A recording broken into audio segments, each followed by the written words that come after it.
Hello, everyone. This is criminal profiler Pat Brown. And today I'm going to take you into a family that has had 6 of their 12 children diagnosed as schizophrenic. It became a movie, a documentary called Six Schizophrenic Brothers. And there's also a book out on it. And so I've seen the documentary and read the book. And doing both probably has caused me to lose my mind. So it's a very fascinating case or cases. And what I'm going to be looking at is a lot of the questions of nature versus nurture. There's a lot of arguments about these things in this world today, still over any diagnoses, whether it be autism or it be ADHD or it be schizophrenia or it be psychopathy, whatever it is, there's this argument over nature versus nurture. And I'm not sure I'm going to answer that today, but I want to address it because this family is fascinating as far as that whole case goes, because how do you end up with half of your family being diagnosed as schizophrenics and violent schizophrenic, quite frankly, for a good portion of them? How does that happen? So I'm going to address all of that as best I can. So I want to welcome everybody who is here, by the way, who is in the chat room. I think I've welcomed everybody, unless somebody new has rolled in. So glad you're all here. You might keep me sane during this portion of the show. And if you'd like to be in the chat room, please do join Patreon. Link below. It's $5 a month. I have one level. And you come to two, you can come. You don't have to come. You can come to two live shows a week, this case show on the weekend, and also a hangout during the week. And you're part of our community. And I've gotten to know a lot of my patrons, and it has been really a nice experience. And one of the reasons I continue to do live shows is because I enjoy being able to interact with people as opposed to just doing videos and talking to a camera. So if you'd like to be a part of that, please do join. If you don't want to do that, it's fine. Please do subscribe to the channel, hit the bell for notifications, because all of my videos do go live once the live show is done. A week later, they all go public, not live. They all go public so that I don't have anything hidden. So, if you don't want to spend any money or you don't have any, because in this time, you may not have any, please just go ahead and enjoy the channel, learn from it. It is an educational channel, and I always hope everybody learns. All right, now let me get to this very fascinating show. All right, I hope it'll be fascinating. The whole concept is fascinating to me. I just don't know if I'm going to make it into a fascinating show. Hi, Tetra Finn, you just rolled in. Welcome.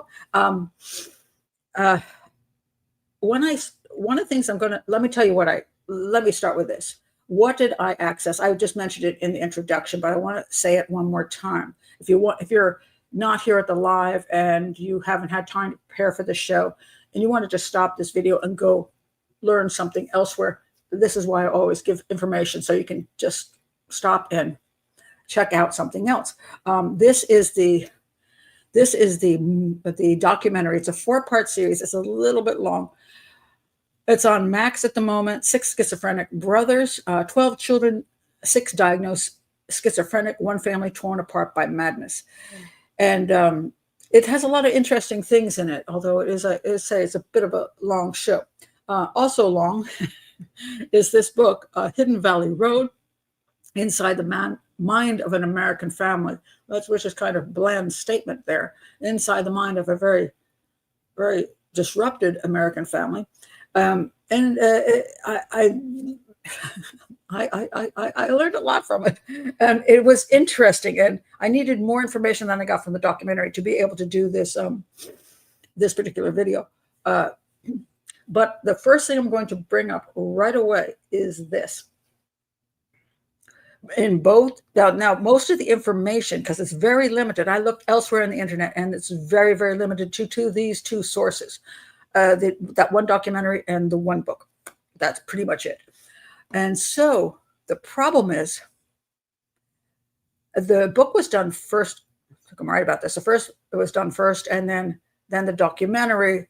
And this is Mary. She is the 12th child. She's not actually in this picture because see the baby up here. Okay, that was they had the parents, these parents here, that would be Don and Mimi, they had 12 children altogether, and they had 10 boys in a row.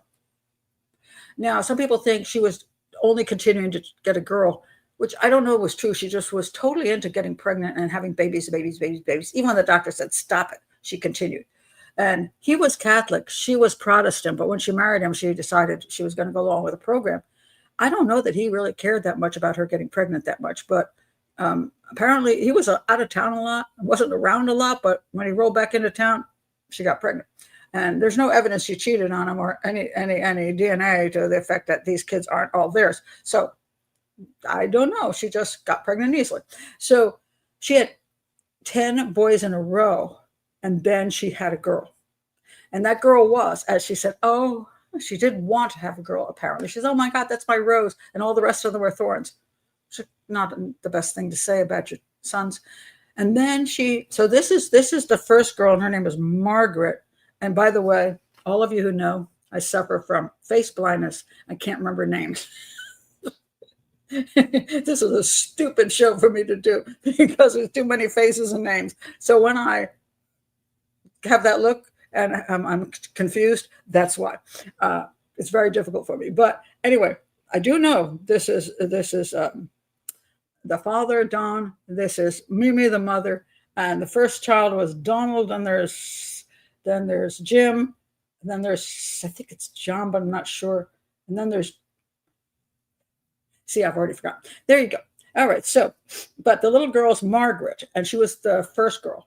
And then Mary was the second girl. So she was the 12th child of the family. And you see, I have matching clothing just because I actually found a blue shirt.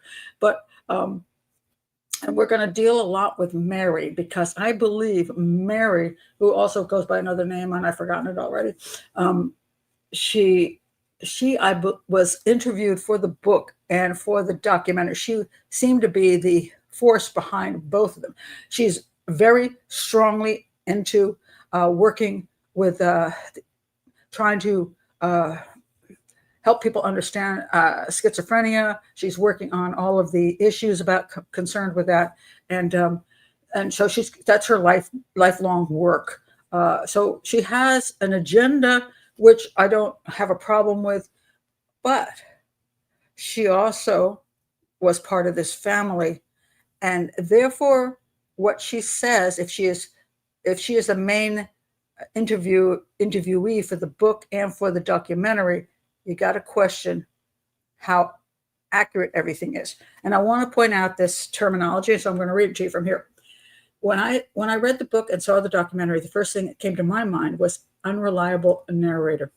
What is an unreliable narrator? I'm going to read you the AI version because AI is now on the top of freaking everything. So it doesn't matter, how much work you do to put out literature and books and blogs and all that. AI is going to be on the top, and nobody's going to go further. So you're screwed. Just letting you know. All right. An unreliable narrator is a storyteller whose credibility is compromised, either intentionally or unintentionally, causing the reader to question the accuracy of the account. Now, they're talking about fiction here, but it's also true for nonfiction. It's kind of like when a cop stops somebody and says, have you had anything to drink? And he goes, I had 2 beers. And I had 2 beers. Yeah, dude, you had 12. But you always minimize. In this particular instance, I believe that Mary minimized a lot of stuff that was going on at home in order to take away from the parents' involvement in how the children ended up in the condition they are, and to promote 100% genetics. In other words, she's saying that genetics were 100% responsible for what happened to her 6 brothers, and her parents were fabulous. That's an unreliable narrator from all of the details that actually are in the book and in the documentary. By the way, she was interviewed for the book, but she was pissed off about the documentary. She thought it misrepresented her family. And I only think it could be because some things entered somehow, because it was visual and people could hear it with their ears. They responded more so than the book. So we have unreliable narrators. Now, as far as the book goes, the author was very, very pro. A lot of half the book is about the whole psychiatric issues, and he goes, does one of these things where he talks about the family, then the psychiatric issues, and the family, then the psychiatric issues. Every other chapter, it's kind of a thing these days, and sometimes it works, sometimes it doesn't. But he was definitely was with her on the issues of how the psychiatric community has dealt with schizophrenia over the centuries, essentially. And so he, I think, is just, his agenda was to present that. And maybe his agenda was to have a best-selling book on the New York Times bestseller list too. But I think, and he may have had trouble getting too many other people to talk because, well, a lot of them were dead and the others were like messed up. And then there were the few who like really didn't want to talk. They were like, we're kind of done with this. So the author may have dealt with had limited input, and the biggest input was Mary. And then the documentary came along, and we do hear from Mary, and we hear from a few of her. We hear from a couple of the fellows with schizophrenia, the brothers. And of course, I will say this, don't get me wrong. When I watched the brothers that were speaking into the camera, I will say they're schizophrenic. So I worked in hospitals as a medical sign language interpreter, and that's where I learned about schizophrenia, because I worked in the psychiatric units, and I dealt with some over and over again over the more than a decade, people who had schizophrenia. It was very obvious to me, like within a couple of minutes, they were schizophrenic and not just a psychopath. Very different behaviors. And when I saw the guys in this show, the brothers talking from whatever location they were at, nursing homes or whatever, the minute they start opening their mouths, I'm like, within like 15 seconds, I'm like, yep, you're schizophrenic. Because the way they think is so off and so convoluted. Right away, that's schizophrenia. But I'm going to get into the fact that maybe they're not just schizophrenic. Maybe psychopathy has a part to play. And this is something that I didn't see it addressed at all in the show, and I think should have been either the book or the documentary. But the unreliable narrator comes from, I think that Mary has her reasons. She has her psychological reasons for presenting what she wants to present, and also her agenda, which is to help people who have schizophrenia and help families of schizophrenics, and to get people to understand the situation of schizophrenia, which I applaud her for. But I do think she has some issues. So I think she contributed information that she felt would be helpful rather than that might not exactly be entirely truthful. I think there's a lot of downplaying, just like how many drinks have you had? 2 beers. I think there's a lot of downplaying of what actually happened in that household, because I find this particular household of 12 children, it isn't about 12. I want to point this out. People are going to go, oh my God, they had 12 children. They're crazy to begin with. All right. I want to point out that I was a homeschooler when my kids were growing up. I homeschooled my 3 children all the way through. And we had a homeschooling community, and one of the people in my homeschooling community had 11 children. She was actually going for 12, but she didn't make it. She always joked about that. But she was an evangelical Christian. He was a Catholic. She was Protestant. So this is not a religious thing, but sometimes people get this like, oh, this would be cool.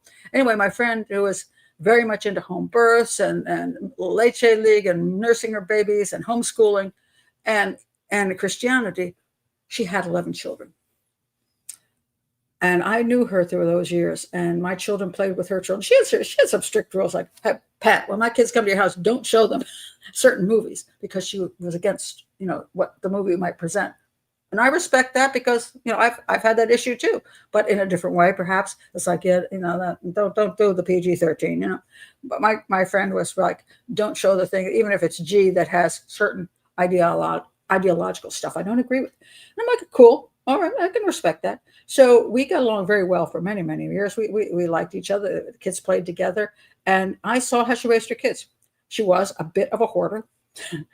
Her house was not that big for 11 kids, but I'll tell you something.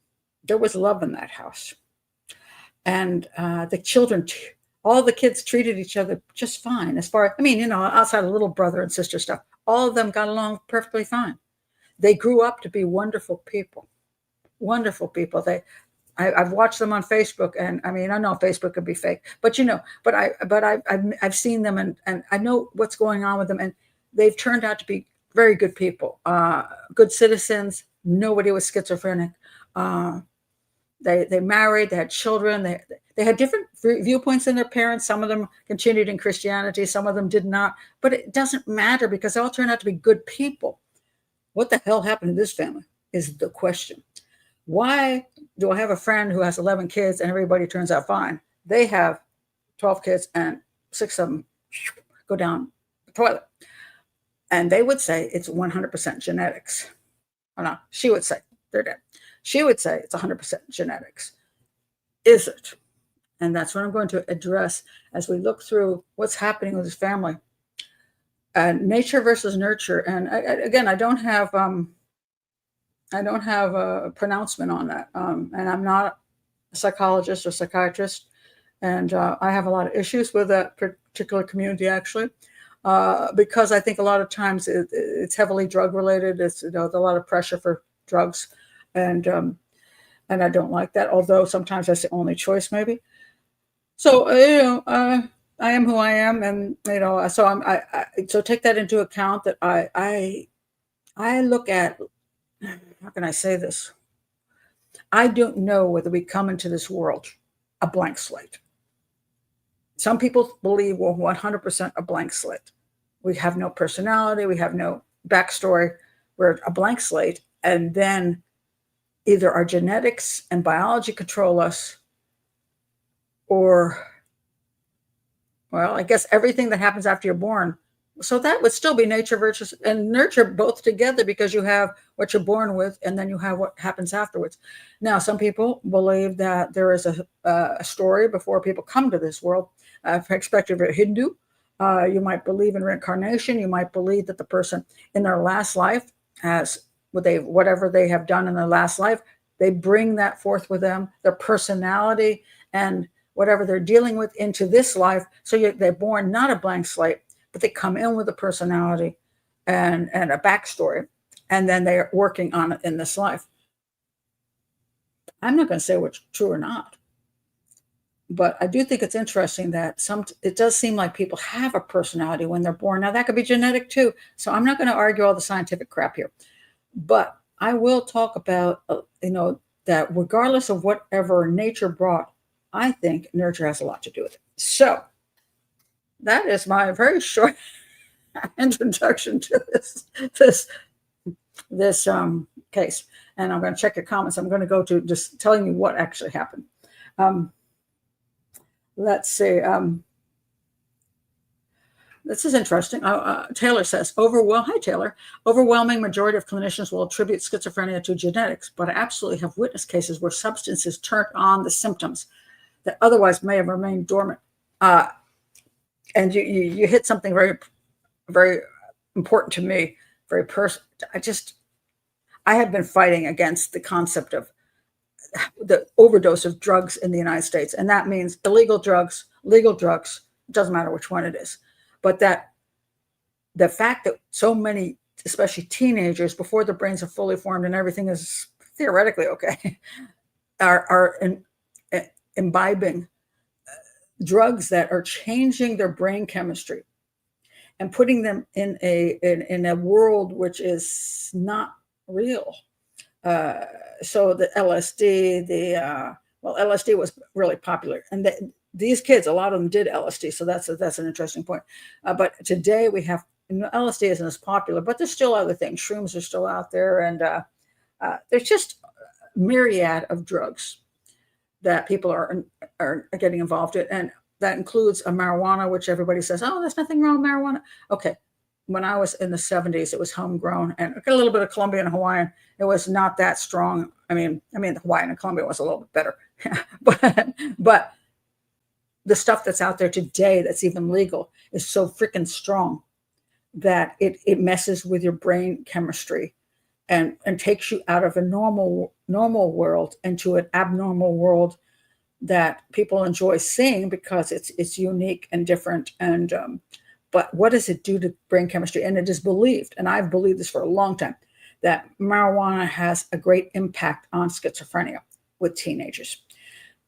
But there's an argument over that. And so this. So I agree with that. That I think that drugs do play, they mess up the brain chemistry, I think, to the point where that if you're already fragile, it can send you over the edge. And these a lot of these young men did and were heavy into drugs.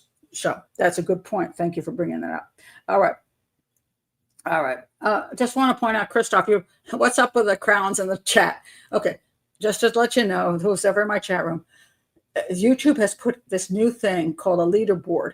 And for you guys who are coming there, you get crowns if you're more participatory and than others. And it's retarded. I tried to block it. I read this thing, I could go and block it, but it turns out I think I only blocked it for me, and I can't seem to get rid of it. So you all have to do it yourself by going into the settings and going to privacy and getting rid of that crappy leaderboard stuff. But if you have lots of crowns, it means you like me better and you participate more. Okay, it's stupid. It's absolutely stupid. That's interesting. Caitlin says, my niece and nephew couldn't be more different young people, and they're only 3 years apart. I definitely believe you're born with some settings.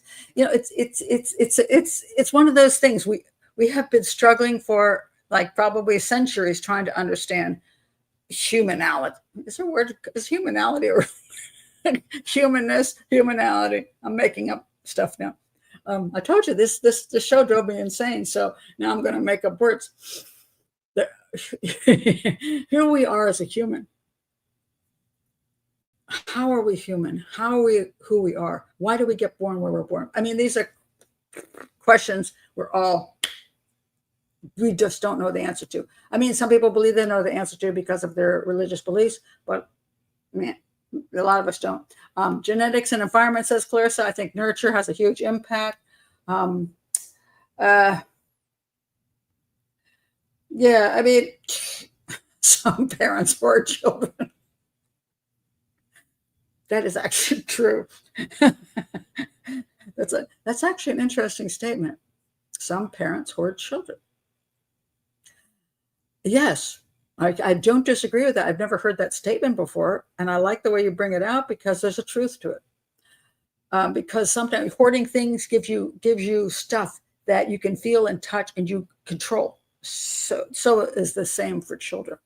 Very good. I like that. Okay. All right. Let me go to the story here.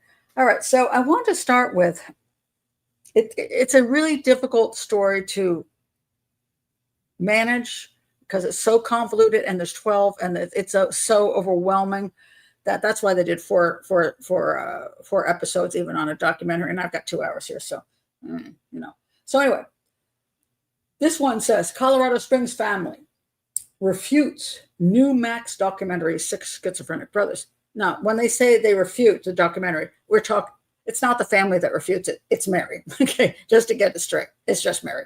All right. This is from the Gazette.com. That's what horror sells seats. That's what producers told Lindsay. Okay. Mary, when she supposedly went to school at this private school she eventually got to go to, the teacher asked her what her name was. She said Mary, and the teacher said, we already have a Mary in the class. What's your second name? And she said Lindsay. So she, okay, we're calling you by that. So she went by Lindsay ever after. What teacher does that? What teacher takes away a child's name and makes them go by a middle name? Who does that? So unreliable narrator. Did that happen or didn't it happen? I do not know. I think that's too freaky. If that did happen, that's a shitty school. And they should fire that teacher. If it didn't happen, it's another story she's telling. All right. I just don't know. And I don't know. She could be telling the truth or not, but I just don't know. And this is the problem when Mary may get upset with me. I may get a letter, email from her or whatever. But she's telling her story, as people often said, that's my story. Well, a story is a story. It's not necessarily the truth. Maybe the story you believe as the truth, but I don't know that it is the truth, because I think I'm going to get into why I think Mary is where she's at. And I do think she's doing wonderful things right now, but I'm not so sure that mentally healthy is totally the word for her. I mean, she's gotten through all of it, but I think she's got residual damage. That's my opinion, and I'm not a psychologist, so it's just an opinion. All right, that's what horror sells seats. That's what producers told Lindsay Mary Galvin Rauch when she expressed her family's disappointment about how they were portrayed in Six Schizophrenic Brothers. I have no proof that the others who were in it, and there was just a few brothers who agreed to be in the film. Her sister did not agree to be in the film. A few others brothers, and they just told what they said. I don't think it was unreasonable, so I'm not sure what she's so upset about. How they were portrayed in Six Schizophrenic Brothers, a new documentary that's going gangbusters on HBO Max and social media. The 4-part series chronicles the psychosis, murder, suicide, and incest that interlace the lives of the Galvins, the Colorado Springs family made famous in Robert Kolker's award-winning New York Times best-selling 2020 nonfiction book, Hidden Valley Road. So yes, the book came before the documentary. All right. The series misrepresents what happened, said youngest sister Rauch. Now, this is interesting because I didn't see that at all. As a matter of fact, everything that they said in the documentary was pretty much what was said in the book, which I believe she was a huge force in. And she loved the book. So why the heck is she upset about the documentary?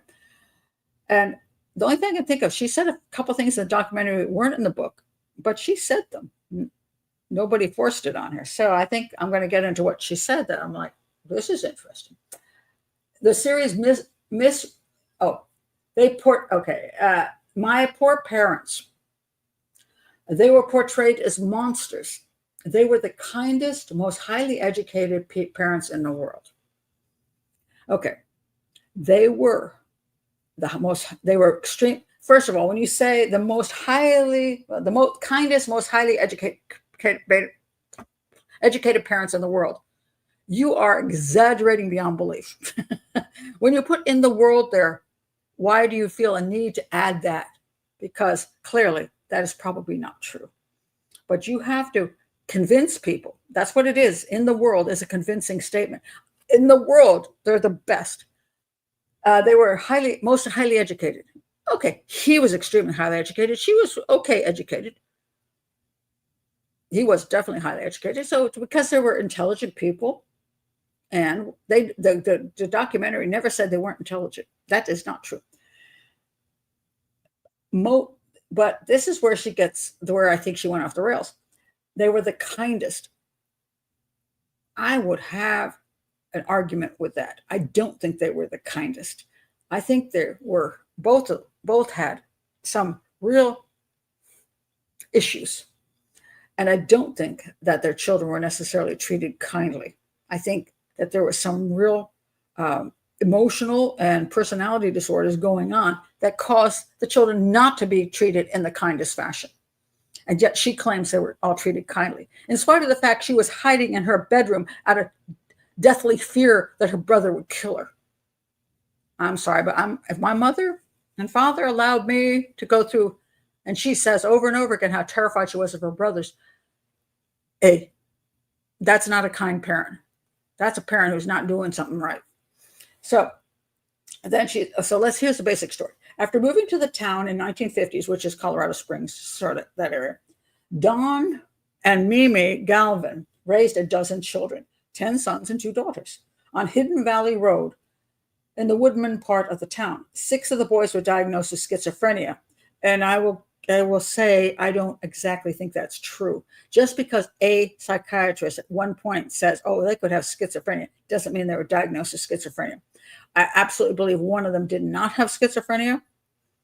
Absolutely not, and possibly 2. So I think this is exaggerated. Beginning with the oldest son, Donald. Okay, and that's Donald right there.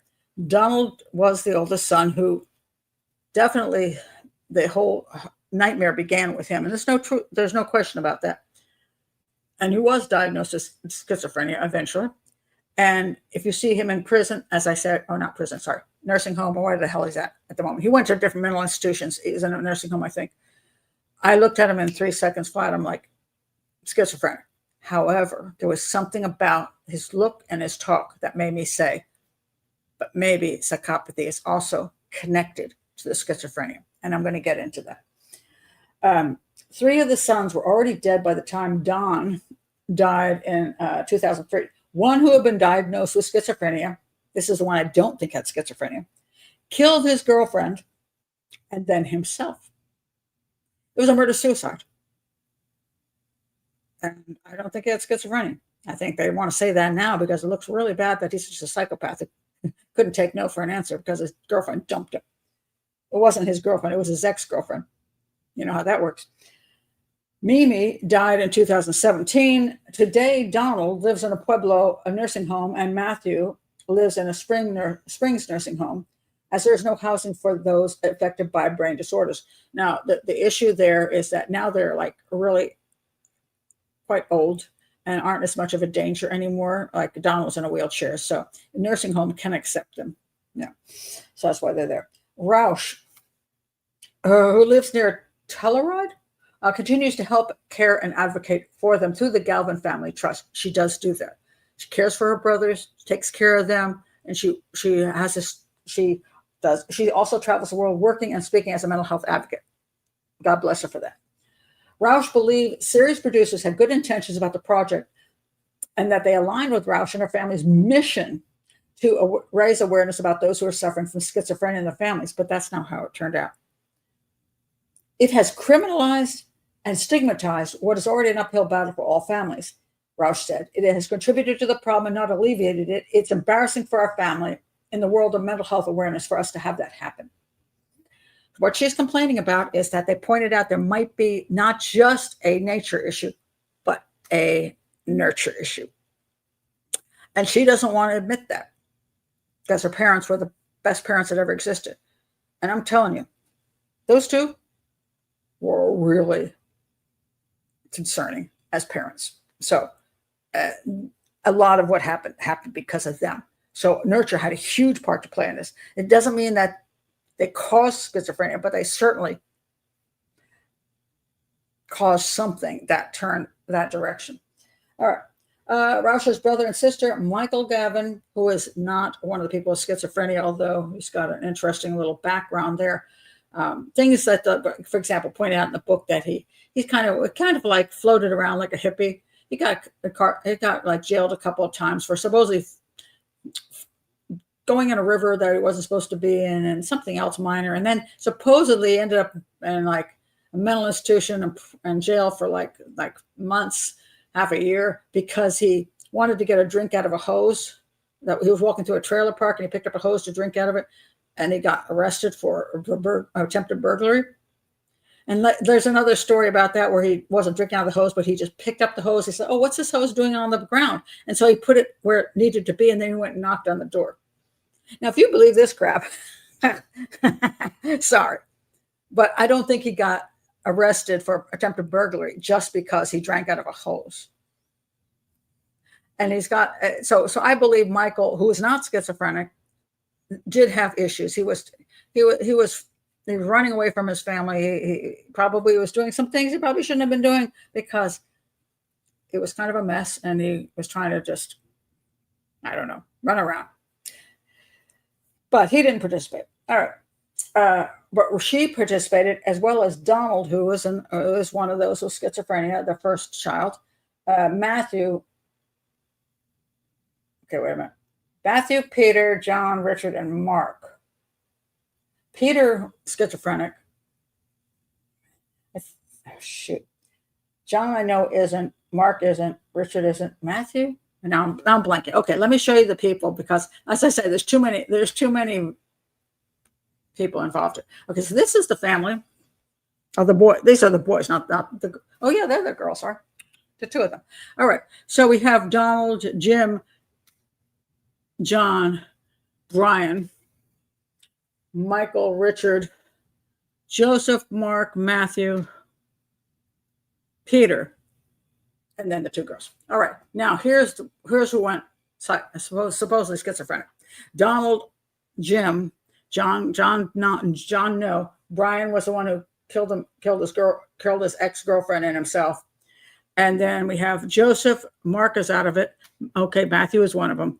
All right, and Peter. So Matthew was willing to speak. Peter was willing to speak. Donald. So there were three of them in the show that when I saw them speaking on camera, I'm like, totally schizophrenic. How they became schizophrenic is another issue. And then John, Richard. Where's Richard? Oh, he must be over here somewhere. There's a couple more over there that didn't do anything. Mark and Richard's over there. Okay, they got together. There was a moment when they all got together at the end of the film, at the documentary. And let me see if I can find this. Where'd it go? Oh, here we go. Okay, for the March 22nd, 2022, for the documentary, for the first time since our mother's funeral, 4 of the healthy Galvin siblings gathered together, and that would be Mary and those 3 boys, John, Richard, and Mark. Okay, and then the other ones at the time, Donald, Peter, and Matthew, are now being cared for in residential nursing homes. So Donald, Peter, and Matthew were also willing to talk on film, and I say those clearly when I saw them, like 5 seconds, schizophrenic. However, again, how they got there is another matter. All right. She said, my brothers who were schizophrenic were thrilled to participate. They wanted the opportunity to speak to how broken our mental health system was in this country and world. I didn't get that from what they were saying. They were saying a lot of stuff. I don't know that they were really that concerned at that point in life. They're no one cares for these people. They're housed on city streets and in prison. Mental health is this kind of thing. When you have people who are violent, dangerous to the public, you have to understand that there's only, you have to protect the public. And interesting enough, that the number of her family members were like, we're bowing out from this family. We're just not having anything to do with them. And she was so upset about that. She said, why aren't you helping care for them? Because they're like, because we have to protect our own families. Sometimes that's important. And she says this here. Let's see, where is it here? Okay. This is Mary. This is Mary today, and her husband, Rick. And she says, I was trying so hard to normalize mental illness around my children. Understand the consequence of exposing them. I understood the consequences of exposing them to so much mental illness. She did, really? Because her son, Jack Rauch, says this, madness has defined my life. Jack has been in therapy since the age of 10. He battles severe anxiety brought on by the fear of becoming schizophrenic. Although he doesn't have he doesn't supposedly have the genetic thing that even causes it. So, but his mother was spending so much time with the 3 still alive schizophrenic brothers because that was what she thought she should do. She was bringing it into her children's lives. Her daughter says this. That's Kate Rauch. I wish I hadn't known until I was a little bit older. If you're not mentally equipped to handle this information, you're not normalizing it. You're inflicting more trauma. So the kids understood what their mom was doing. Mom, you're just traumatizing us as children. As a matter of fact, that's exactly what, let's go back here. That is exactly what Mary's mother, Mimi, did to her and her father. They brought home all the schizophrenic brothers to live in the house with the younger children and terrorized them. She lived through that.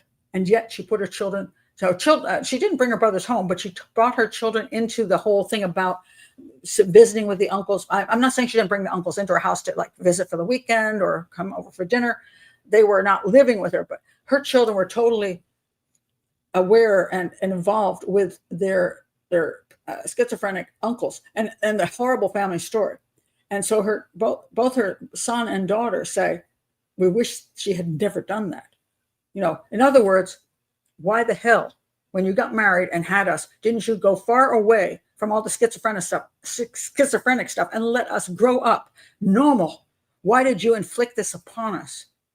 This wasn't doing us a favor. Why would you do that? And I'll get into why I think she did that, which is an interesting issue. So, very concerning. So she does. I'll finish this up sort of here, just so you can hear it. So anyway, uh, she said she said to her parents, this is one of the brothers, but Mary's talking. I mean, they said, please do not desert them. That's the brothers. That's before they died, and they're thinking that I'm being like my mother. I'm a martyr. I mean, that we've always called my mother a martyr. I'm angry at my brothers and sisters. I thought we all had enough love and care for each other, but everyone else in the family has deserted them. Yeah, okay. So she is being a martyr. She is angry that her healthy siblings, or healthy as they could possibly be, they're not schizophrenic, want to raise their own families and not inflict this on their children and to have some of a normal life after they went through this absolute hell. But she is a martyr. At least that's what she's saying she's not, but that's what she's doing. I'm the only one who's caring for my brothers. I'm the only one who's doing a good thing. And I'm even introducing my children to so they can understand schizophrenia, yet I'm destroying my children's lives over it. Now, luckily, that poor son who thought he would turn schizophrenic all the time, he was in therapy, he was getting drugs and all this stuff. Thankfully, he says he's reached a point in his life where he's at an age where he doesn't think he's going to be schizophrenic. And he's like, thank God I made it here. What a thing to put your children through. If I were her, I would have taken my kids far, far away and let them have a real normal life. Yeah, my three brothers, yeah, they were already, I mean, they're already schizophrenic. You're not going to change that. Yes, they're human beings. But quite frankly, if you're going to choose the three schizophrenic brothers over your two healthy children, you got problems. And I'm going to go now to discuss what actually happened in this household and why it's so horrific that she chose them over her kids, in my opinion. Okay, so I will get to that story now, but I will check your comments first because I need a break. Let's see what you have to say. Sounds like Mary also has control issues. Yes, and I think she is suffering also from Stockholm syndrome because the children essentially in this household were captives. And they're mostly captives of the mom as opposed to the father so much, but a lot of the mom. And I think she has Stockholm syndrome to a great extent. On that note, I'll come back to your comments. I want to point this out. So the parents, when they married, she started having baby almost every year, every couple years, whatever. But she had like within 15 years, she had like the doctor saying, don't have any more kids because you're going to, no, it's ridiculous. I think I actually have a statement on that, which I can't see because it's so freaking small. Damn it all. Trying to figure out where it is. Nope. Hold on a second. I'm just going to whip through here because I want to find that one statement. Her doctor gravely told her that her childbearing years were behind her. 15 years or more or less continuous pregnancy, labor, and delivery would seem enough for anyone. But Mimi did not seem interested in listening, even when others pleaded with her. So I don't think it was about being Catholic that she wasn't born in, and she married a Catholic. I don't think her husband was that obsessed about having that many kids, but she wanted that Von Trapp family, but she dressed them in the outfits and all that stuff, but she was no Maria. Let's put it that way. So she was obsessed about having them, and it is really interesting because her husband was not home for the good portion of the early kid's life. His whole history, he joined the military, he was off and he was come back in, he was gone for months at a time, show back up and disappear again. And then later when they went to Colorado Springs, not only did he work, but he also went for a PhD. So he was never around, and he specifically didn't want to be around. He didn't really want to be that involved in the kids' lives. So he popped in and out. She was pretty much the one who controlled the whole family. So there's this interesting thing that happened, which I find a fascinating thing. So when they were in Colorado Springs, okay, this is them they're very attractive people. That's when they met. But then, what is this picture? Oh, this is one of the things the kid said. She always had our interests at heart, except she left us with violent brothers to beat us up and to sexually assault us. But she had her interests at heart. I think some of the sons have Stockholm syndrome too. What is this? So this is when she wanted them to be the Von Trapp family. Now, So anyway, here they are. I mean, they could be an okay family, except that they really weren't. Uh, Whenever they had a problem in the family, she just told them to go resolve it. When the kids, now the oldest son, Donald, the one who was the first one to descend into um, schizophrenia, he beat the living crap out of the younger sons. I mean, brutally. We're not talking about little fisticuff thing. We're talking about brutal, picking them up and smashing their heads into the pavement. We're talking about that kind. The kids were terrified of him. She did nothing, which is concerning. Then it says here, mom was definitely a perfectionist when it came to housekeeping. You have 12 kids. Perhaps if you want to be a perfectionist housekeeper, you should have stopped at 2. Because 12 kids is ridiculous as far as trying to keep the house perfect, especially when you got 10 of them are freaking boys. I mean, when I raised my 3 kids, 2 boys, 1 girl, I lived in a 250-year-old house. And my furniture was from Value Village, which is a local thrift shop. Guess what? I always said to myself, when those kids grow up, I'm going to get some new furniture. Not that my house was a total wreck, but just that I didn't worry about things being perfect because, I mean, the kids were there. I homeschooled. Other kids came in. Everybody played. And I knew it was like, okay, I want them to clean. Get your toys out of here, that kind of thing. No, you don't. No. I mean, there were certain rules, but thinking that it was going to be perfection is ridiculous. And she was absolutely everything had to be spot clean. The one of the sons said, the glove test and all this stuff. The kids all helped out cleaning, which I don't have a problem with. I think that's fine.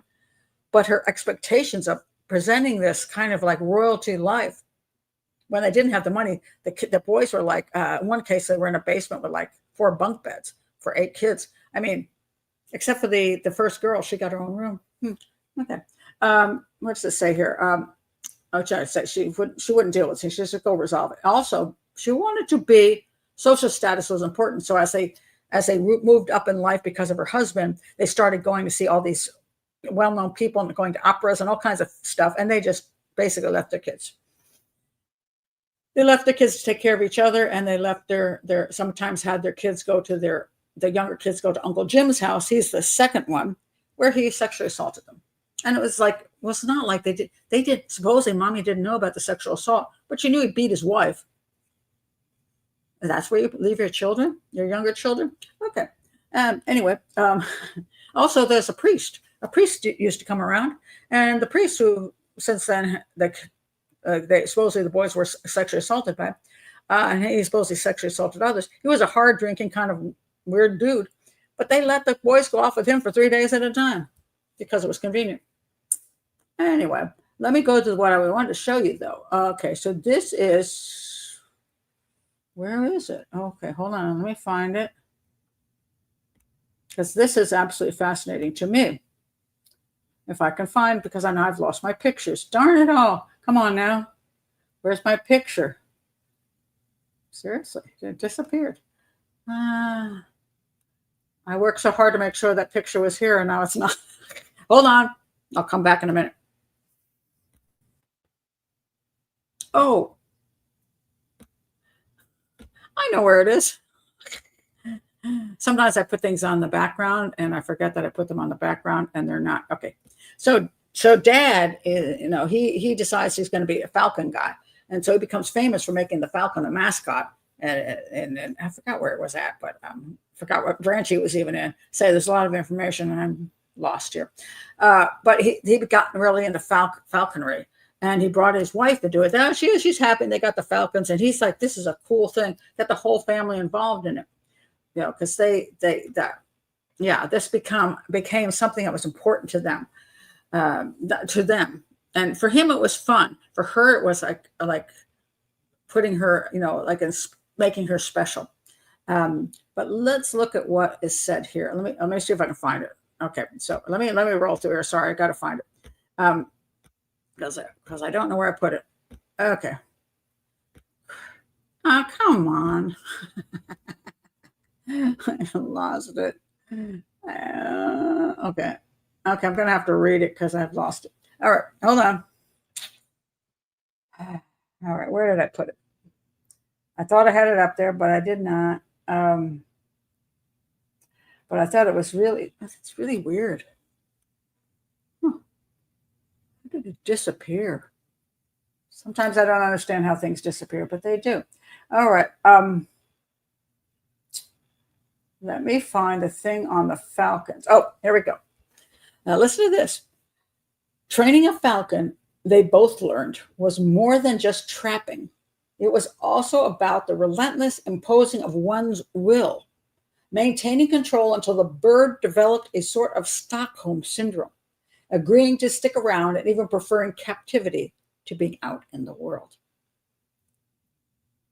Isn't that interesting? And then I thought this was even more interesting. As tricky as it was, the method for domesticating a wild hawk or falcon was well articulated. And if followed correctly, Mimi and Don, learned, you ended up with a well-behaved, obedient, civilized bird. Mimi also applied this persistent, unyielding approach at home, where sometimes there were more allowances made for the birds than for the children.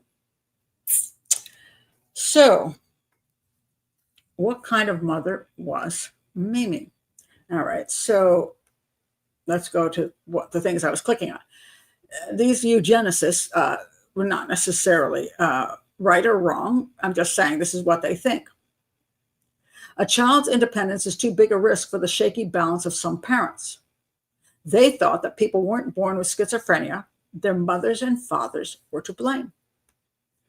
Mimi, this is, by the way, this is one thing Mimi said, according to John, one of the healthy kids. Didn't know half of it. I tried to tell them about my oldest brother who beat the crap out of me, but they just ignored me. Tattle, tattle, tit. Tattletale, tit, your tongue shall be split. Mimi never wanted to hear anything about what was happening between the brothers. If they're beating the crap out of each other, she said, go solve that yourself. Which, to some extent, I get, but there's a point where you have to protect the physical and mental health of your children.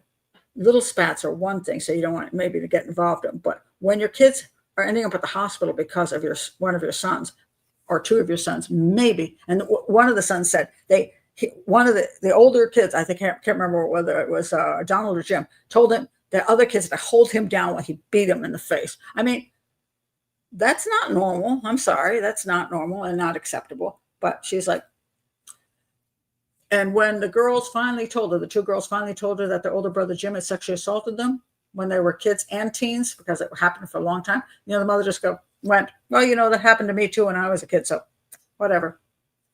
Move on. Here's an important point. A mother should care for the development of her children. Yes. And I as a profiler, I 100% believe you have to be careful and care for the development of your children. If you ignore the development of your children to do other stuff, your career, your social life, your whatever issues you got that you're trying to promote, but you don't care about the actual health and the development of your children, you probably have a personality disorder. Now, we're not perfect. None of us are perfect parents. My kids will tell you I'm not. They're wrong, but I think they'll tell you I wasn't. But I have 3 kids who grew up okay. And so did most of my friends, the kids who grew up perfectly fine. They were not perfect parents, but they were good parents, and they cared about the development of their children. I don't think she did. And I think that's one of the big problems. Now, there was a terminology, a schizophrenic, said the psychiatrist. And by the way, this is from the book, and he's basically downing most of these people who are saying this, but I think there's a point to it. A Philadelphia psychiatrist named John Rosen wrote within a year of Fromm Reichmann's invention of the term schizophrenic mother, is always one who is reared by a woman who suffers from a perversion of the maternal instinct, And I agree with that. I think she had a perversion of the maternal instinct, in spite of what her daughter says, that she was so wonderful. He was never around. He tried to stay away as much as possible, leaving everything in her control. She actually controlled the house. He was what I call adult. He's the guy that a lot of times is hooked up with Munchausen syndrome women, who, as long as he gets his needs met, he just tries to ignore everything else and let the other person run the show. And she ran the show. A child's independence is too big a risk for shaky balance from some parents. Okay, so, sorry, I already did that one. Wrong place. Okay, so hold on a second. Okay, so the concept is, if it's totally nurtured, then nothing that they did made any difference. But my opinion is, they were born and something was something, maybe their personality issues, maybe they came in with something, but daddy was not around for the good part of their early lives, leaving mom alone with them. Now, attachment disorder is an issue, which causes a lot of psychopathy. We see that with children who are adopted a lot of times in foster care. The kids that were adopted out of Russia who were left untouched pretty much in their cribs in Russian orphanages. They come over to the U.S. and there were a lot of psychopaths in that group. And the adopted parents returned them to Russia, and people were horrified. They're like, "How could you return that child? You adopted them." And they're like, "Yeah, but I didn't know the child was going to kill all of us." So there is that attachment disorder thing. Now, according to the unreliable narrators, whoever the hell they are, she supposedly had 11 out of 12 children naturally because she didn't want to be under the anesthesia after the first one. She supposedly nursed all of her children in an era where nursing was not popular. Now I'm looking at that going, well, that's the same thing I did. I mean, I was a natural birth person. I have only one child at the hospital, and second child I had at home, and I nursed my kids. I was a Leche League leader. I mean, personally, I would think that's cool, but there's two things. One, I don't know if it's true. When somebody says they nursed all of them, what a nurse for how long? Nursed for 4 weeks, nursed for 2 years. I nursed for 2 years. I don't know how long she nursed. She got pregnant. I mean, she got a lot of kids. Nursing sometimes staves off pregnancy. In other words, that you don't have a period for a long time, so you can't get pregnant. Sometimes it doesn't work so well. So I don't know how much she actually nursed.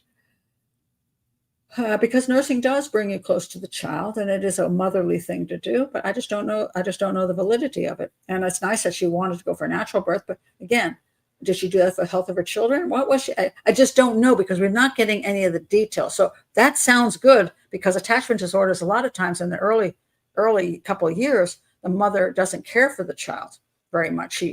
She leaves it alone, and the child feels like is abandoned, and it grows to not trust anybody and hate people. And then she's got these children, one after the other, and she's by herself, and the husband's nowhere to be found, and he's off having affairs, by the way.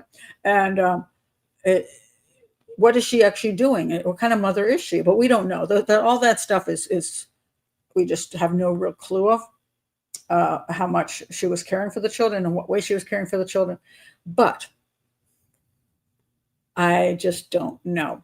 Now, I'm going to get into now what happened to each one of these kids, and you're going to see why I think there was more going on than just genetics, and I think psychopathy played a part. So I'm going to check your comments, and I'll get to that.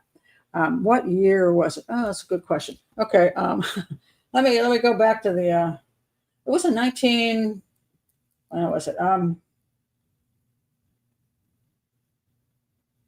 1950s. So it's when I was basically growing up. Yeah. Evaporated milk with formula and corn syrup. Yum. Did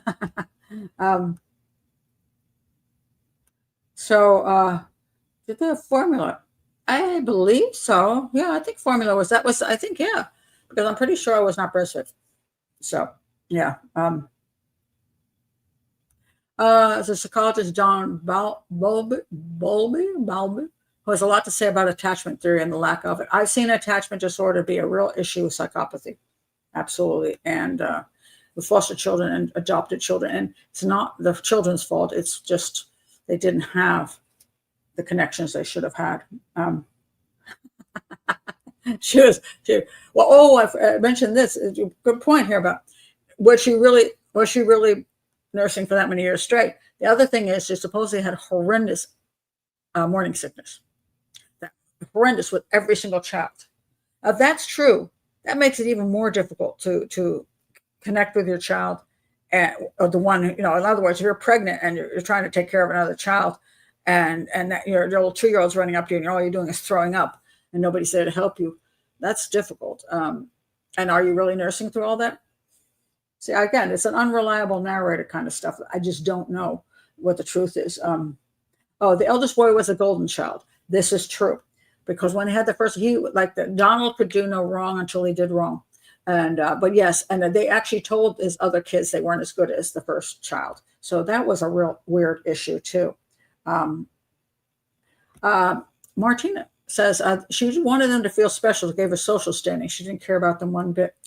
I personally did not see her really care a lot. I found her very emotionally distant as far as what I can see. So I think she was not a warm, loving mother. And I think that's anybody who says that, I think has got Stockholm syndrome.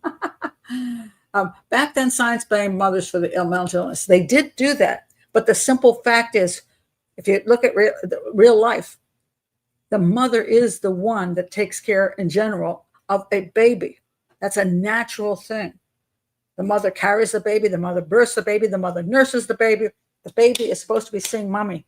And that's a reality. You might want to change that in a modern world and say, hey, women we should be 50-50 with the dudes, but it's not. It's not. But so there was that issue that the mother could get more blame. Now, the father, of course, should get blame if he's not there to support the mother, if he's not there to hold the baby, if he's not there to help with other children, the father should get the blame too. This guy was not around. He was an absent father for a good portion of the children's lives, or absent either physically or emotionally. He was. So I consider a lot of blame falls on him. So I say it's the parents, not just the mother, but the parents. I say the whole parental thing is screwed. All right, I want to tell you a little bit about now these actual kids. So let's look at the first one. I'm going to focus mostly on the first three. Okay, so we got Donald Galvin. He's the child number one. Handsome guy, played sports, blah, blah, blah, blah, blah. All right. I think he was a psychopath way before he was a schizophrenic. Why? Because as his brother said, if I did transfer this over and it didn't disappear on me, which I'm beginning, what the heck? That is so weird. Yeah, things have absolutely disappeared on me. I swear I moved them over. Hold on. Oh. I'm not even going to try to find them. I don't know. I don't know what I did to him. It's the weirdest darn thing. But one of the things they said was, we think he had problems early on. Now, schizophrenia usually shows up about teenage years, late teenage years, and why it does that, we do not know. Was it drugs that sort of set it all off? Was it they're reaching that point in life where they're feeling untethered? They're no longer children, but they're not adults, and they're all over the place. Is it that accumulated abuse over years then sets it off? Nobody actually freaking knows. But they were saying even when he was young, something seemed off about him. His way he interacted with people and all this stuff, that he didn't seem to really emotionally connect with people, which is very psychopathic. Of course, people said it could be autistic because there's a claim that there's this gene. The gene is called SHANK2. Now, Mary is all into the SHANK2 thing because she says that, according to the unreliable narrator, that these 6 kids all had the SHANK2 gene. I'll read it here. SHANK2 gene mutations have been linked to conditions like autism spectrum disorder and intellectual disability. The connection between SHANK2 and schizophrenia is still being investigated and considered unproven, according to some researchers. So it's one of these things that, it's been connected to everything, pretty much, but psychopathy, interestingly enough. So anyway, they knew something was off with him, and he beat the living crap out of his brothers. I mean, he was abusive as hell. Really, really abusive. Then he goes off to college. He hooks up with some girl, and she dumps him. And so he ends up living in some root cellar or something, supposedly. And then he eventually hooks up with another woman, and with this woman, he's like, oh, I think, did he marry her? I don't remember if he married her or not. But anyway, he hooked up with her, married her. Not sure, but she ended up dumping him. And if you want to know why she ended up dumping him, this is the reason why. Let me see if I can find the damn thing. Okay. This is earlier. Okay, let me go to the earlier stuff too. All right. He supposedly, a doctor wrote in his notes, he killed the cat slowly and painfully. The cat had been living with him for 2 days. I think that was in the root cellar. And apparently brought in another cat, probably male, that made the place smelly. The cat scratched him. Doesn't know why he killed the cat, nor why he tormented it. Got emotionally upset as he discussed the behavior. Really? Okay. Along with that, just to let you know, his own sister said that this is Mary, he threw a cat into a bonfire. So we hear about a cat he killed slowly in that root cellar, tortured it. But we also hear he threw a cat into a bonfire. Does that remind you of another? Does that remind you of another killer out there? Making a murderer guy who threw a cat into a bonfire, to a fire and killed it?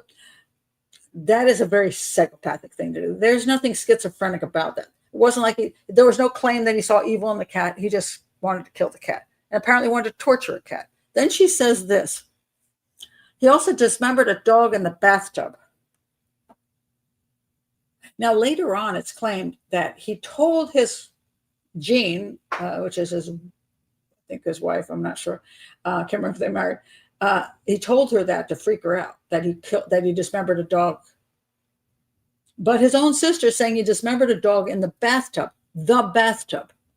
Now, what's interesting to me is if you're going to say that in a documentary, what's the information coming around it? Why would you even say that? Whose dog was it? And I don't know whose dog it was.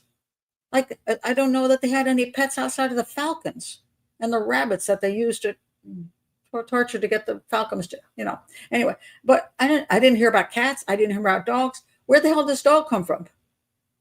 And why would she say he killed it in the bathtub? And he's claiming he just made up the story for Jean. So Mary, where's the truth in any of this? And if he's killing animals, dissecting dogs and killing cats and throwing them into bonfires and torturing them, that's a psychopath, man. That is not a schizophrenic, because schizophrenics will be very upset if you say that that's what they do. Schizophrenics tend not to be violent or sick like that in the head. They have other issues, but not those for the most part, except for when, and I want to point this out, because psychopathic schizophrenia, which I believe is what he was, is associated with a greater risk for committing crimes. These individuals show no remorse for the criminal actions because they're psychopathic and are at the same time driven by the delusions, often grandiose delusions. Grandiose stuff is psychopathic, but delusions are more schizophrenic. They're ambivalent, which means they could at times be polite, kind, and charming, at the same time very cruel to their victims. They have completely contradictory life, which he did. I think he was a psychopathic person before he became schizophrenic. And there's not much studies on, we always think psychopaths remain just psychopaths and schizophrenics become schizophrenics and just schizophrenics. But I think psychopaths can become schizophrenic. And so they have the personality of a psychopath, but the delusions of a schizophrenic. And I think that's him. So anyway, what happened with his wife, or whatever she was, I'm just blanking on what she was. Okay. Let's see if I find it. Okay. So this is what happened. On June 20th, 1970, whatever it is, it's under my camera, Donald came home with 2 cyanide tablets, procured most likely from a lab at school. Donald dropped them into a glass of hydrochloric acid, took hold of Jean, and tried to hold her still, both of their faces above the glass of cyanide as it misted into gas. The plan was for them to die together. I don't see delusion there. I see psychopath. So he tried to kill his wife. I'm trying to find his wife or not. Jeez, it's driving me crazy now. I have to see if I can find out whether it was his wife or his girlfriend. Donald, Galvin, Jean. Wife says, oh, okay, it was his wife, ex-wife. And she became his ex-wife because she dumped him after that. I wonder why. And so he went to a mental institution and he came back out again. And then he came back out again. And then he came back out again. So that's when he kept trying to find Jean and trying to convince her to come back to him. And she was like, I'm done. And she eventually went in a Peace Corps just probably to get the hell away from him. He was a dangerous character and obsessed with her. And so he'd go in and out of mental institutions. And then his mom and dad, more mom, kept bringing him home, put him in the house with the other children, the younger children. Now, one of the things I've always said to people, if you're going to adopt, especially out of the foster care system, and you're going to adopt an older child. And, I adopted a child who was, I think he was 5 when I adopted him, 6. I'm blanking here. But anyway, I adopted my son. He came out of the foster care system. And it turned out his brother was 3 years old, 3 weeks older. So that always confused people because they thought they were like, I'm like, and they're born and they're both the same age. They're like, they're twins? I'm like, oh no, they're 3 weeks apart. And then they go, how'd you do that? Anyway, so, and then I had my daughter who was 2 years older, but I had a couple friends who adopted or took in foster care kids who were older than their other kids. And one of the kids was sexually assaulted. One of the other ones, I think it was like a 2 or 3 year old girl, a little cute little girl, tried to brain the baby. So you do not want to get children that are older who have psychological problems into your house with younger children because they can harm them. And she brings him back. After he tried to kill his wife, after he had repeated violent stuff, he tried to choke his mother. He beat up all his brothers, brutally beat the brothers. What else did he do? Oh, when he was at home, he ran around naked. He one day just took all the furniture and threw it out of the house, probably because he's pissed off at his mother's making him clean all the furniture or whatever. Threw all the furniture out of the house. And Mary, who claims parents are perfect, was terrified of him. For good reason. Now she's not terrified of him because in her freaking wheelchair. She can be nice to him now. I've met a lot of psychopaths and schizophrenics in wheelchairs. They're great. Even then, you got to be a little careful. Don't get too close because they can still pick you up and brain you over the head. It'll happen. So you still want to be careful. But it's a lot safer than when they were mobile, So this is who he was. Now let's go to Jim, the next one down. Jim couldn't stand Donald because Donald was always the perfect boy, as you pointed out. And Jim just couldn't, let's see, is that Jim? Jim Galvin, he's the second one. So anyway, this guy, Jim, I'm trying to remember. This was the one who got married, sexually assaulted both of his sisters all the way through their childhood into teenagers and sexually assaulted and raped. And then he beat his wife, and his parents let the kids go hang out there. And the kids went willingly because guess what? They thought hanging out with Jim and being sexually assaulted by Jim was better than staying home with Donald. Now, what's wrong with this picture? What kind of parents are these? And they were, by the way, when they sent the kids over there and let them go there, they were out going to galas and special things, like meeting famous people, and they were all into the society thing at that point. Mommy was more interested in society than the safety of her children. So that's what she did. The other children, sometimes the younger children, they had the older children just take care of them, which are the older boys. And the older boys were heavily into drugs and not completely messed up. But anyway, so he eventually, how did he? I think he died. I think he died a natural death.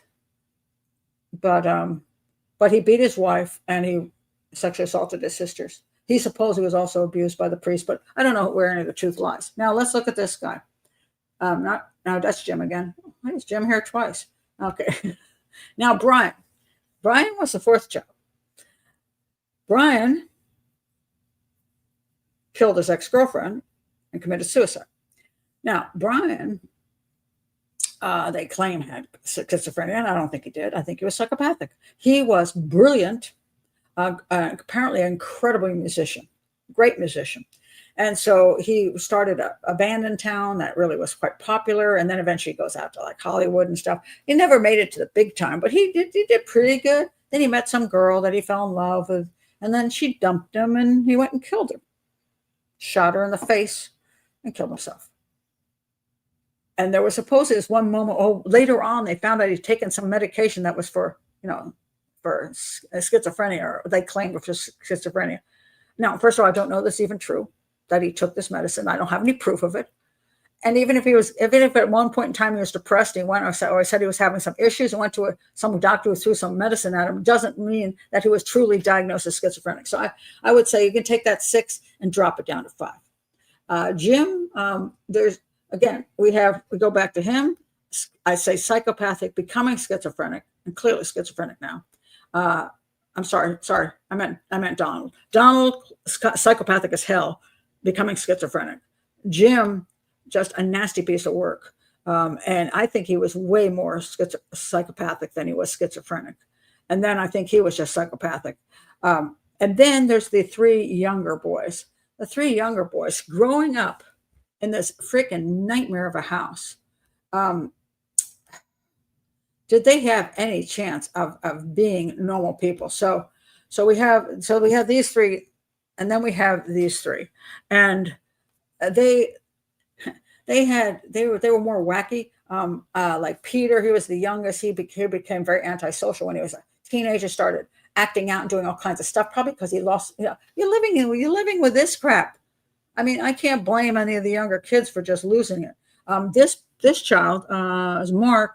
He I think they all played hockey together. I think they're the hockey brothers. And he was like, man, all three of my hockey brothers are just, goners. And it's because they grew up with this. They were beaten. They were, they saw all this insanity in their freaking house. Their mother basically abandoned them to the older brothers to do whatever they dang well pleased to them. And so, yeah, these three didn't turn out well either. I mean, this one managed to survive, but the rest of them, yeah. I think he is now, Joseph was actually the one that they said was like the nicest, but just started having delusions and stuff. He eventually just died of just health problems, physical health problems. He was overweight and died of that. Matthew's still alive, right? And Peter, Matthew, and Donald, right? Jim died of, he was overweight and medication. He died overweight and medication. And then Brian killed himself, and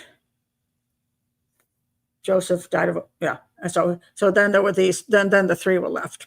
All just messed up, but not quite as violent as these three. I think these were not necessarily psychopathic. I think they just lost their minds living around these people, who were horrible. And so to say that atmosphere.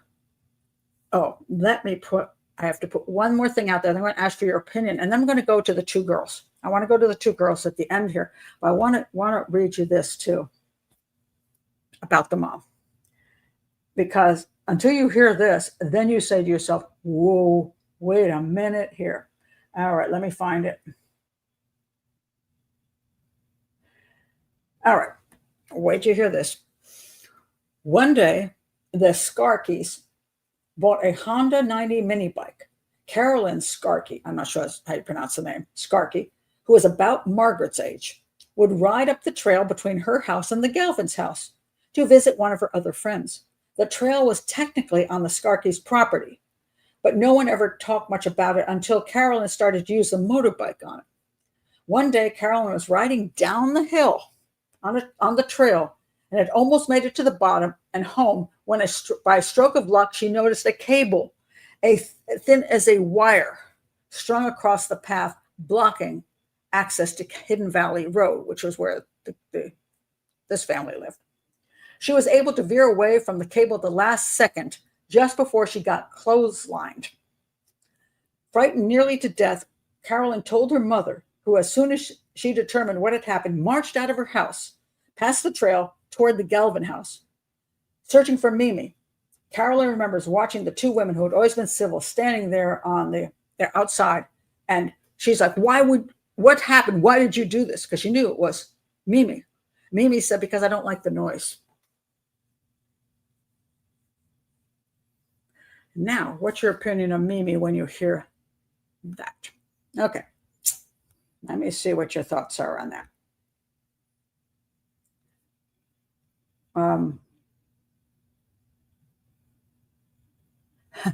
Well, there you go. Oh my God. Yeah. Okay. Yeah.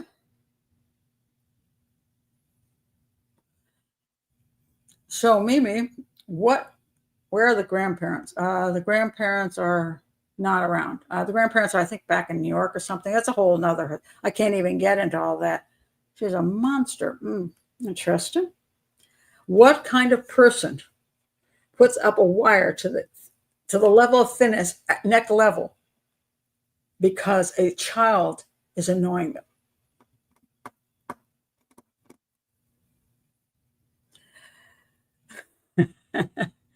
Do I? A pacifist. Yeah, there you go. I wouldn't even call them parents. I mean, that is one of the most frightening things I've ever heard. And that she would do this and apparently admitted this. And this is what Mark, yeah, psychopath. I didn't say that, but one does wonder that if you have a parent who allows her older children to abuse her younger children, and of course, Mary will say, well, mom didn't know we were being sexually abused. Mom knew your brother was off his head and beating his wife, but she let you go there as young girls. She let these kids go off with a drinking, questionable Catholic priest who didn't have a great reputation, by the way. She allowed all of these things. She allowed her children to be beaten on her own property. She allowed all of these things to happen. And then she puts up a wire. Just to what? To this young girl. What if that young girl had kept going? Would she have been charged with homicide? Which she would have been. Yeah. Psychopath and with no self-awareness. One does wonder. That's interesting. Imagine he was watching from the woods. Possibly. Carla says, Mimi was biologically a mother, but she was nobody's mom.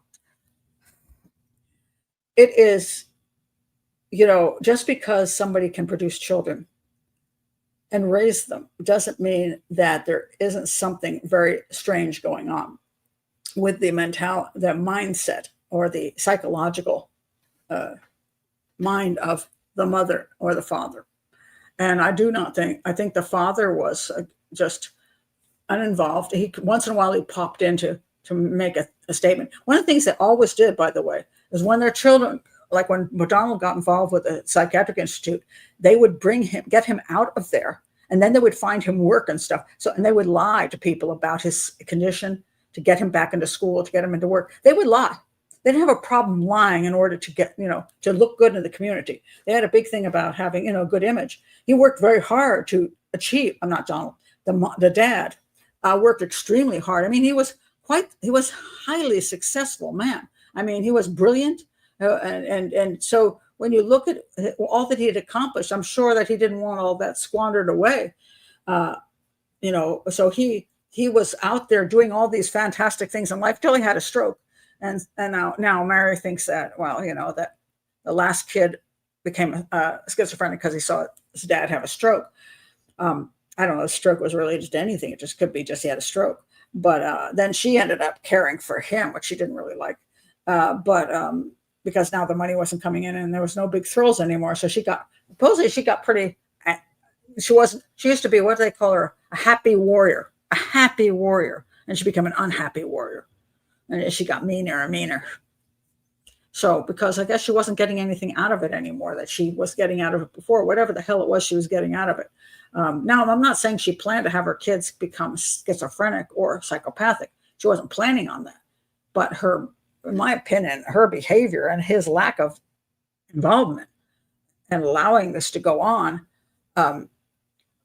developed this horrendous family situation, horrendous home, if you can call it a home, a house of insanity. And then that's what came out of it. It didn't mean she planned it, but she, like you say, she didn't seem to have much awareness, and probably not. She was mostly aware of herself. I think she was highly narcissistic. It was all about her and what people thought of her and how she was doing and I think she was narcissistic all the way. Whether she's over into the psychopathic category, I can't say, but if she really put that wire, again, I'm not sure where that information comes from, but it was in the book. So she probably read the book and didn't object to it. So, hey, you wonder about that. So, wow. Happy warrior. Yes. Well, she wanted to be seen as someone who was a martyr. She pointed it out. We thought of my mom as a martyr. She thought of herself as a martyr. Look what I've done for all my kids. My kids are crazy, and I'm still here, and I'm taking them into my house, and I'm living with them, and they're choking me, and I'm still here for them. Okay, Okay, let me tell you about the two girls, because this is just a fascinating. I wouldn't call it an aside, but it's interesting. Okay, so Margaret was the 11th child, and finally, Mimi had her little girl. She said, the rose among the thorns. She was so excited because I'm not saying she was having all the kids to get a girl. I'm just saying that she was excited to have one. And this was going to be her little precious thing. And I think that Mary became Cinderella. That's what I think. I think Mary got screwed. I think Mary got totally screwed. She was like, I got what I wanted. She got her own private room, and then came Mary, and we didn't really care. And so Mary became kind of the punching bag for the entire family. And she was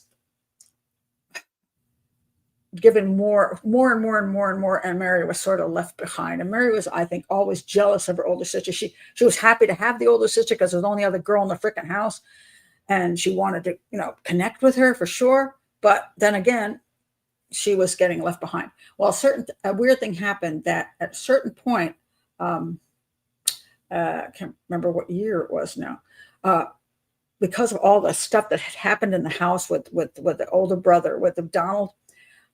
Mimi apparently was talking with a friend on the phone who was this friend I don't understand, but anyway, this family had a crap load of money, had been friends with the Galvins, and she was like, oh, I don't know what to do. And then her friend said, why don't you give us Margaret, have Margaret come and stay with us? She said, okay. Now, she didn't send Mary. Mary was the younger one. They were like 2 years apart. She just sent Margaret. So Mary says she just stood there on the driveway crying as they took her sister away from her. And on top of that, she didn't get to go with her sister to the safe place. They left her with the crazy brothers. Who does that? So anyway, Margaret goes off, and she goes to the massively wealthy. So she goes to a private school, gets all the fancy clothes and all this crap. And she always feels a little out of place because, it's weird, but she's there. And after a while, she doesn't really want to be back with her family because her family's whack jobs, But meanwhile, she's stuck with her family and has to live with what's going on. And it's pretty horrifying. So over time, what it seems to have happened is Margaret she might have said something for the book because there's information about Margaret in the book, but she got married, had kids, and she did not participate in the documentary. She's pretty much done with the family. She doesn't want to see the brothers. She's like free from them. She doesn't want to be there anymore. She's very, very angry, along with nobody's done anything to help me. I don't understand why all of you brothers and my sister didn't pitch in to help. Why am I the martyr? She was very angry with the sister for a very long time because her sister, first of all, got the break. And secondly, because her sister wouldn't come back and share the trauma with her and continue the trauma and do all the things that her sister didn't want to be a part of any longer. She was like, I'm done. I want to be free, and I want to raise my kids okay. So, yeah. So she was very angry with her sister as an adult because her sister wouldn't cooperate, and they haven't had the greatest relationship, shall we say. And I can understand why I say she was Cinderella. She ended up at home doing the cleaning and the servicing and continue to be, have all this, dealing with all the horror of the home while she was off having a grand old time. That really would suck. It's not her fault, but it really would suck. So she wondered why her mother, she wondered why her mother gave her the chance to survive and didn't care about her. And on the other hand, she felt like she had been removed from the family. And although she had all these things, she felt like, in a sense, her mother got rid of her. So isn't it funny how people see things differently? But why the mother did that, I am not actually sure. Your thoughts on that? I welcome them. I don't know why the mother chose. This was her little prized possession.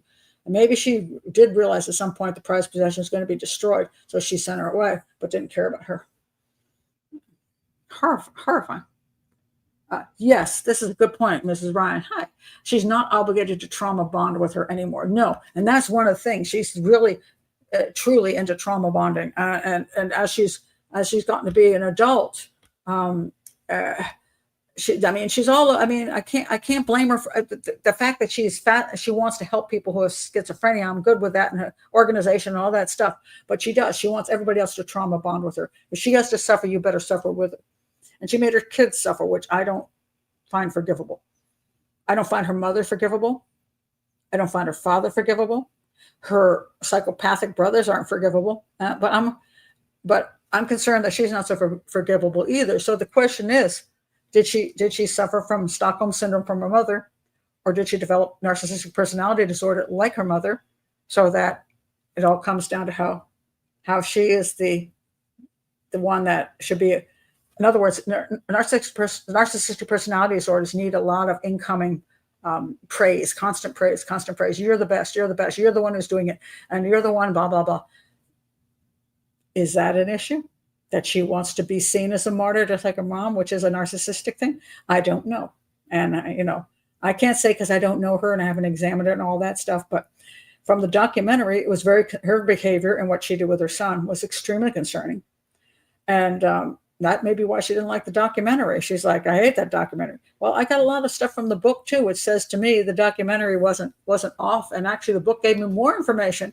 But since most people couldn't make it through that long and quite exhausting book, probably there wasn't as much of an issue, so much. I do. Before I forget this, I wanted to read this one thing which I thought was interesting.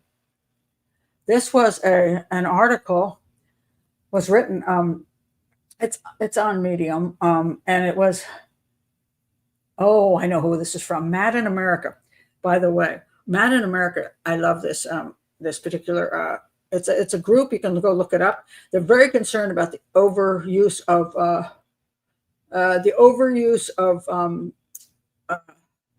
drugs on people, and it's Mad in America is pretty interesting group. You may not agree with everything they say, but it's very very very interesting. This said this.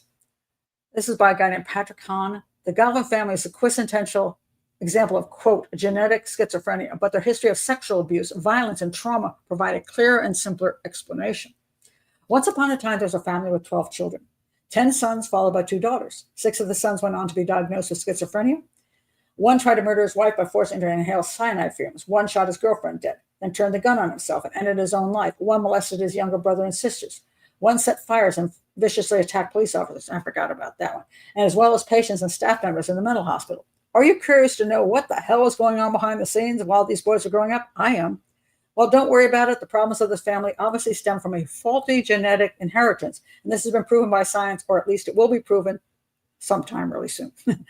This is The Message, Hidden Valley Road, the book by Robert Kolker, which tells the story of the Galvin family of Colorado Springs. The family patriarch. I should have opened with this because actually it's a good article, but I was trying not to jump to this in the beginning. But yeah. Anyway, it's a good conclusion. The family patriarch, Don Galvin, was one of the founding fathers of the Air Force Academy and had a brilliant career. First as an Air Force officer, then as an instructor at the Academy, and finally as an executive director of the Federation of Rocky Mountain States. Unfortunately, it was his fate to watch helplessly, well, because he didn't pay attention to his family. That's my opinion. As one son after another cracked up and was diagnosed with schizophrenia, the most dreaded of all these conditions known as mental illnesses. Kolker tells his sad story interleaved with accounts of scientists searching for genetic basis. And he goes on, he'd say, how did he come to this point? So he talks about a lot of the different studies that were done, which are quite frankly never really proven. They're not really good studies. That's probably why I didn't read this to begin with. He talks about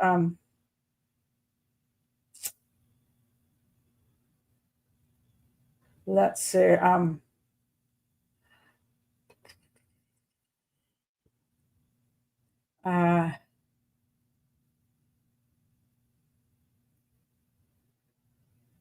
It's a long article. I'm going to link it below so y'all can read it. So where does this all leave us if you don't want to go the genetic thing? In the case of the Galvin family, we know the oldest son was sexually abused as a child. At least that's what he claims.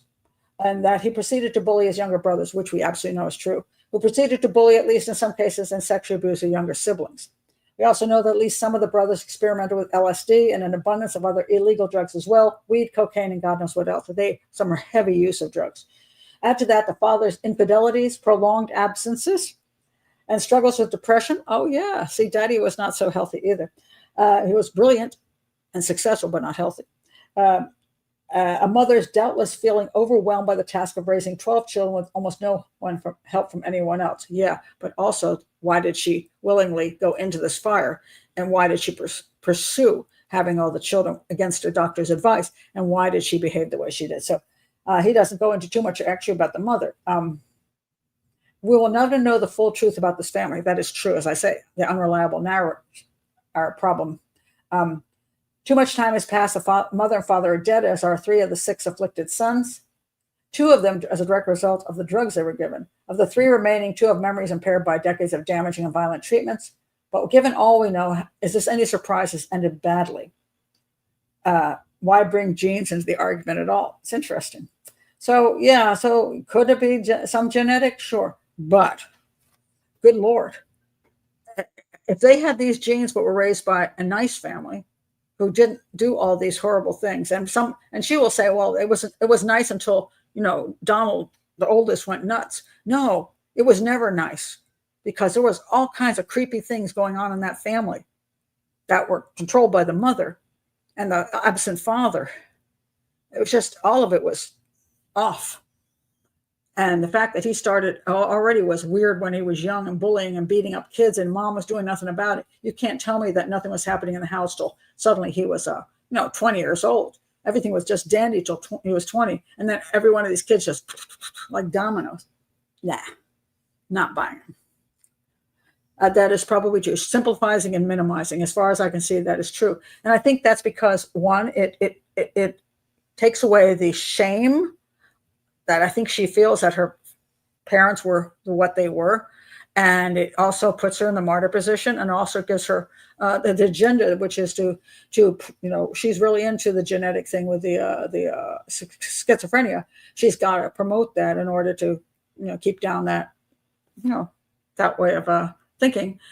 So she's got multiple agendas here going as to why she's presenting these things that way. I don't think they ever had a chance. And another interesting thing was there were a lot of brilliant kids in that family. I mean, brilliant. And one was like fantastic with chess. Another was an incredible musician. Another one, they were smart, but they amounted to almost nothing. And any of them, I mean, I don't know about the few not schizophrenic ones, but I mean, for people who had parents who were this intelligent, they didn't end up doing very well. So, very, very sad. What a way to create a den of psychopaths. It does appear that way. This is a good point, Taylor. I thought of this myself. Maybe she didn't like the documentary because it got more feedback than the book. And maybe she didn't like the feedback. I think that may be true, because we all know that there's only so many people who will read a long book, but people will watch a documentary in a heartbeat, So I'm sure that, and I know from doing YouTube, I mean, I've gotten bad reviews on my books too, but YouTube, I mean, it's like, and I'm going to get them on this show, believe you me, because people are going to be very angry that I'm not 100% on the genetic side of it. Not that I'm not saying, again, that genetics couldn't lend to it, because I don't know what we come into the world with. I don't know what there are things that maybe we have some tendency toward, but if the buttons weren't pushed, we wouldn't get there. We wouldn't fall over the edge. So I don't know whether if they had grown up in a healthy environment, whether if they did have this gene that was so detrimental, it wouldn't have been triggered or pushed it, or would have happened anyway, even if it was the most healthy family. Well, it clearly wasn't a healthy family. So one of the problems when you have a totally unhealthy family, and there was another gene study done on, I think, some other girls that were schizophrenic, but their families were wrecked too.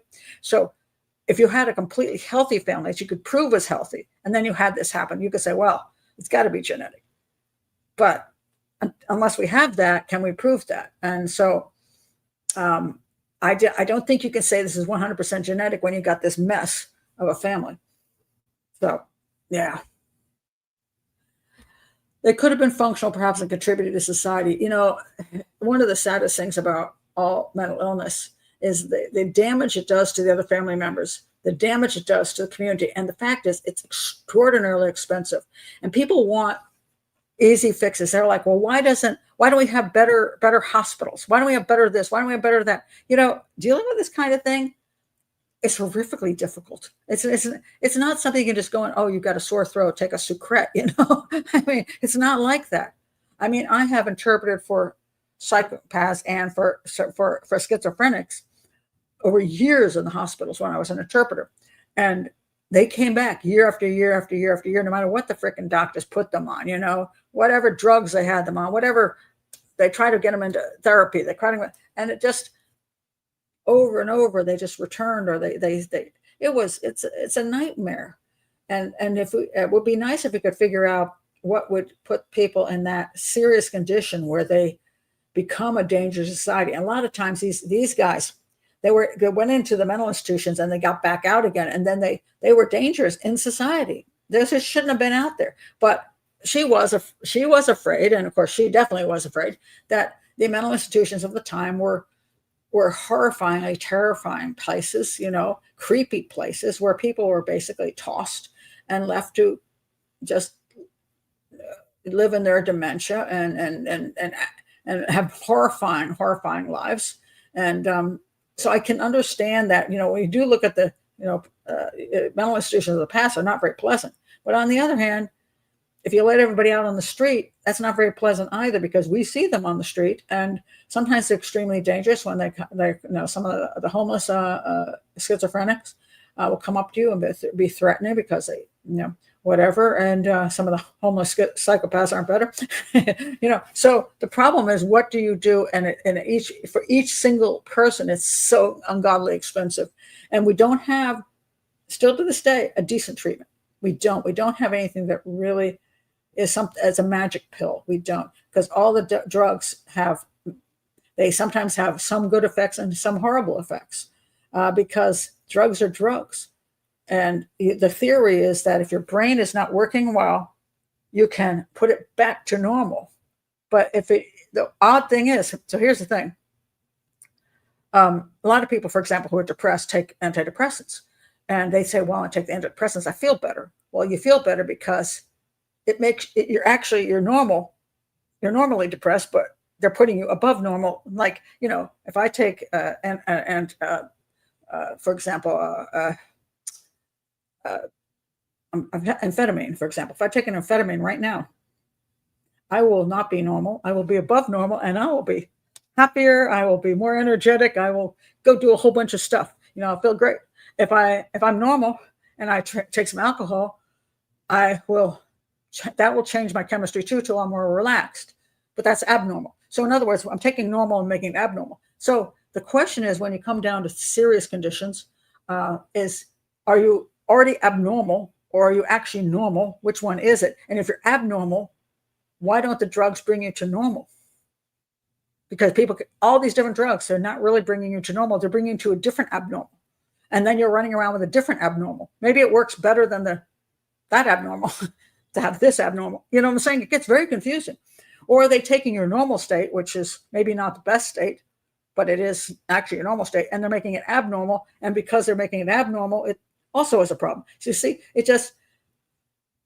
I know people say they've been on drugs for years that really work for them and blah, blah, blah. But I mean, the fact is, it's always been problematic, and we've never come up with an actual solution, drug-wise. It would be cool if we did. If we just said, look, okay, this person's schizophrenic, I'm handing them this drug, and tomorrow they wake up and go, man, I'm just perfectly calm, everything's great, and I'm going to go to work tomorrow. And they never have schizophrenia again. If they felt that way, they'd take that pill every freaking day. You know why schizophrenics won't take the pills? Because it makes them feel like crap. Because it makes them feel normal, more abnormal than they're normal, or abnormal normal. It's crazy. It's crazy. So, they say people temporarily. I don't know that they say people in a long term. All these young men, the Galvin family, the ones. Okay, let's ignore the psychopathic ones. Let's go with the younger ones, who I don't know. Maybe they're psychopathic too. But anyway, let's say they're just schizophrenic. That didn't save them. They end up in institutions. They didn't have a life. They're still having delusions. They can't work. They become angry. So they all, even when they're given the drugs, it isn't working well, and it doesn't work forever. So it's not working. So it can save people temporarily, but it really doesn't necessarily give them their life back, which is what you really, really want. So that is true. They're difficult to adhere to because of the bad side effects. This is true. And, even stuff that makes you really happy for a while, like amphetamines, eventually, you can't stay on amphetamines forever because they will ruin your health, and then eventually you can get used to them, and then you need more amphetamines, and then you get that problem, So it's very, very tricky. So all I'm saying is that I don't have an answer for it, but it's the reason it's such a nightmare is because it's a nightmare. You're trying to fix a nightmare, and nobody in the last 100 years has managed to figure it out. So we go from putting people in miserable mental institutions, which are like horror places, and then to better ones that don't do, they're better, but they cost a fortune and don't really cure anybody, but they keep them off the streets. And then we say that's not fair, so we put them back on the streets so then they can fall apart on the street and get hold of illegal drugs. I mean, it's like, oh my God, is there any way to? Yeah, it's not good for your cardiovascular system. That's for sure. So it's like it's such a sad thing that we. It's a very difficult thing to do. So God bless her for trying to help with that, but I do think she's got some issues of her own, and I think she put her children through things that she shouldn't have put her children through, and I don't think she should blame her brothers and sister for not wanting to martyr themselves like she has. They want to save themselves and their family because they know the brothers that are left alive, the schizophrenic brothers that are left alive. I hate to say it, but you have to weigh which is more useful. And if you got brothers here who sexually assaulted you and harmed people, and aren't contributing to society, and you've got your family here, you're raising your kids. Do you really want to give up your kids and your family and your own mental health to help somebody who's never going to get any better? Just so what? You can have a nice lunch with them? That's, she wants to, if she kept her kids out of it and just wanted to go over and see her brothers, bully for her. But yeah, I think the kids should have been out of there. Just, that is also true. She's obsessed and won't fix her or her life. Well, she's at this point in time, the kids are grown. Hopefully they're doing well. And she's promoting the organization she runs, which is the family or Galvin Trust or whatever it is. And she's working to improve the issues of schizophrenia and treatment. And I'm hoping she accomplishes something with it. I do hope so.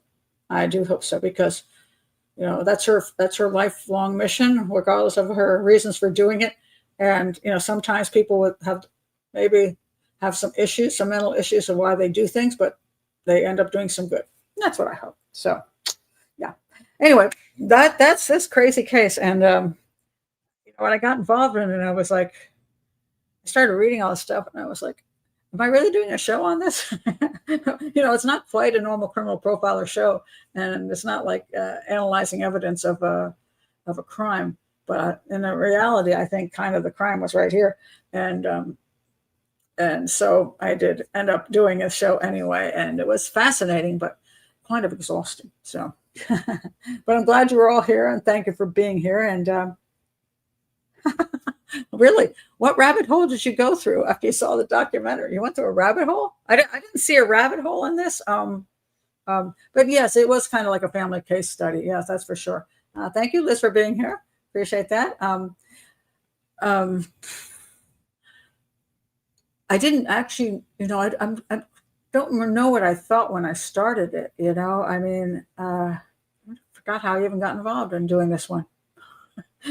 Sometimes things pop up and I end up seeing them, but I'm not quite sure. So, but it turned out to be very interesting, and I do think nurture has a lot to do with it. Nature may be there, but if you don't nurture, it's like how a plant grows. You put a seed in the ground and it's got the genetics to make it grow. But if you freaking don't water it or you poison the damn plant, it dies. So that's my final statement on that. So again, thank you guys for being here. And I'll see you who are our patrons maybe for the hangout during the week. And if you're new to the channel, again, please do like and subscribe and click the bell. And if you would like to be in the chat room, click the link below for Patreon. And maybe I'll see you there at the hangouts, all the live shows. Talk to you later. Bye.